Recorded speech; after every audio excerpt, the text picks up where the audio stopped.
Hi everyone, and welcome back to the Sustainable Library and my 5-minute honest reviews. So today's video is slightly different. As you can see, I have bikes behind me and I'm wearing activewear.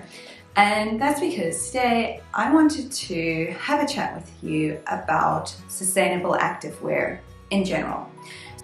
So I've already done a video about a sustainable activewear brand that I really love called Band Clothing, and they make sustainable activewear out of bamboo fibers, which is great.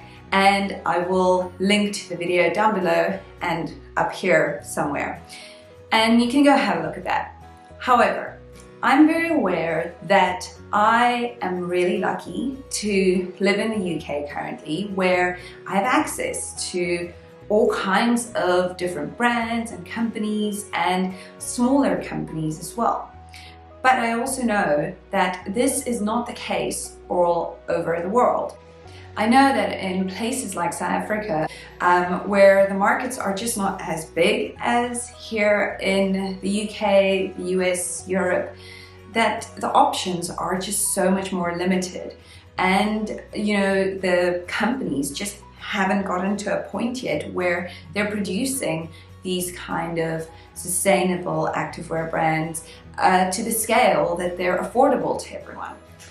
So because I am so passionate about being active, for me it's one of the main ways that we can connect with nature, and I just absolutely love running and cycling and yoga and all of those things. I wanted to do an honest review on what we need to think about when we're buying sustainable activewear. So I'm going to share my 3 tips on what to look out for when it comes to buying sustainable activewear, and that's not just focused on a specific brand or company, although I will point out a few brands and companies that I love and that I've been using. Before we kick off though, I have a really big problem with companies saying they have sustainable activewear simply because it's recycled. I don't think that's necessarily a sustainable option. Just because your leggings are made from recycled plastic bottles does not necessarily make it sustainable. That is still plastic, and when you wash it, it'll still go out into your washing, into the water. So yes, it is reusing, but it might be better to rather use that plastic to create other products. Like for example, these. These are my sunglasses from Waterhall, and they are actually made from recycled ocean plastic. For me, this is a better product to make from recycled plastic because at the end of the day, this isn't going to be washed again and shed off more plastic. So I think it's important when we think about sustainable activewear that we don't fall into the trap of thinking just because something's made from recycled plastic, it's necessarily sustainable. Leading on from that, my first tip around sustainable activewear is looking at the materials that the activewear is actually made of. So, what are some of the materials that work really well for sustainable activewear? The first material that I really love is merino wool. So this base layer, running base layer from DHB, which is a UK sports company, is made from merino wool. And what I really like about merino wool is firstly that it's natural, that it can be sustainably sourced if you get it from the right companies, and also just how it works as a sustainable activewear material. So it's really good at moisture control and odor control, and it's really, really nice and warm. Merino wool also works really well for socks. So these are my winter cycling socks from a company called Defeat, and they are called the woolly bullies, which I absolutely love, and they've got this cute little angry sheep on there. Once again, what I love about the merino wool is that it's natural and it actually keeps your feet really, really warm, much warmer than synthetic socks would.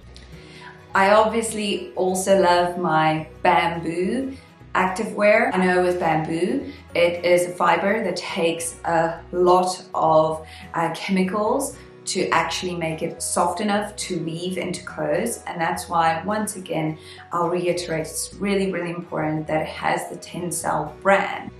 So my second tip is to look at the company. So both my second and third tip have a bit more to do with the company, because as I said, sometimes it's not always possible to find materials that are sustainable, but the companies themselves could start making a difference as well. So the fashion industry in general is rife with all kinds of misuse and mistreatment of people for their labor, not paying people a proper wage. There are a few things around the ethics of a company that you can look into. If you go onto their website and you have a look at what is their commitment around fair trade, around slavery and making sure they have an anti-slavery policy, those are really, really good places to start. Even better if the company is using local labor to produce their clothes. So in that way, yes, maybe the clothes, the activewear is still being made from synthetic material or less sustainable material. If the company is committed to producing clothes locally and to paying their people who make the clothes a fair living wage, that already goes a long way towards creating a more sustainable, complete ecosystem and production system. And finally, leading on from the ethics of the company, my third tip around sustainable activewear is looking at companies that have made a commitment towards sustainability and environmental change. One of my favorite activewear companies that has made a real commitment towards sustainability is Salomon. So I absolutely love Salomon, and this is one of their new range of shoes, and this is actually made from recycled products. So when I talked about looking at what kind of products are made from recycled materials, this is a good example, because firstly, the inner sole is made from recycled coffee grounds, and all of the mesh on the shoe is made from recycled ocean plastic. But what I really like about Salomon is that as a company, they've made the commitment to actually change the way they're working.